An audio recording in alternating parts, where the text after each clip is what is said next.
Président du Conseil économique et social, Messieurs les ministres, chers homologues, Monsieur le Président de la Fondation Solar Impulse, Madame la Commissaire de Gibraltar pour le développement durable et les générations futures, Monsieur le Directeur du programme énergétique de l'Institut international des systèmes appliqués, Madame la Directrice générale, Lands for Life Programme, Mesdames et Messieurs. C'est pour moi un plaisir de pouvoir prononcer ces mots lors de ce segment de haut niveau du Conseil économique et social.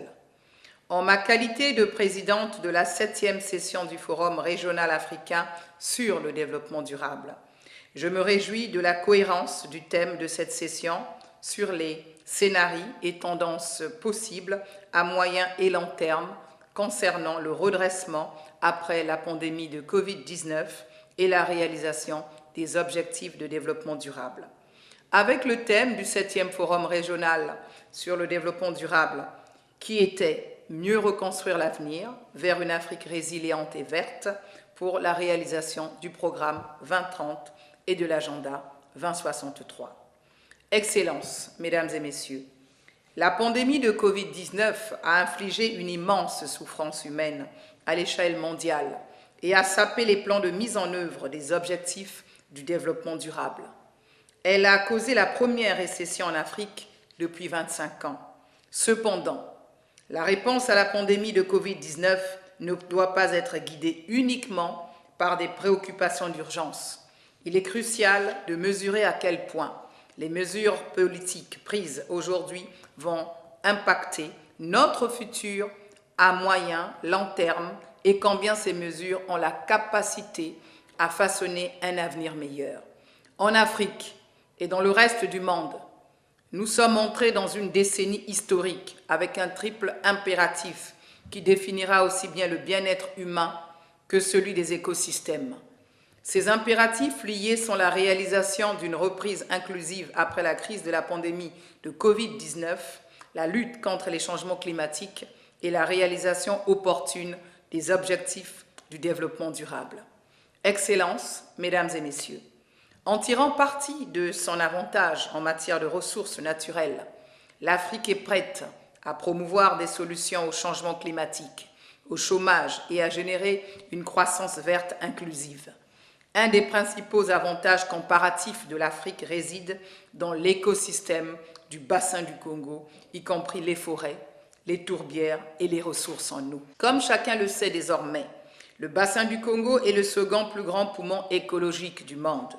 Grâce au groupe d'experts internationaux sur l'évolution du climat, nous savons maintenant que les tourbières du bassin du Congo, à elles seules, constituent un point de carbone d'environ 30 milliards de tonnes.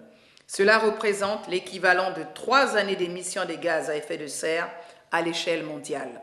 C'est dans ce cadre que le président de la République du Congo, son Excellence M. Denis Sassou Nguesso, a promu le Fonds bleu pour le bassin du Congo. 16 pays du continent ont souscrit à ce mécanisme de financement. Le Fonds bleu a été établi pour financer les investissements verts porteurs de changements qui créent des emplois et stimuleront une croissance économique inclusive dans des secteurs clés, notamment l'énergie, l'eau, l'assainissement, la gestion des déchets et le transport. Selon une étude récente de la Commission économique pour l'Afrique et de ses partenaires en République du Congo, nous savons déjà que l'investissement dans les énergies renouvelables, les solutions basées sur la nature et les solutions de transport urbain améliorées créent 130% plus d'emplois et 280% de valeur ajoutée supplémentaire dans l'économie que les investissements traditionnels dans les combustibles fossiles. Investir dans la conservation du bassin du Congo est par conséquent un impératif. C'est la raison pour laquelle, pendant la 7e session du Forum régional africain sur le développement durable, les pays africains ont appelé à rendre opérationnel le Fonds bleu pour le bassin du Congo. Un premier portefeuille d'investissement de 10 milliards de dollars pour les 10 prochaines années a été mis en place.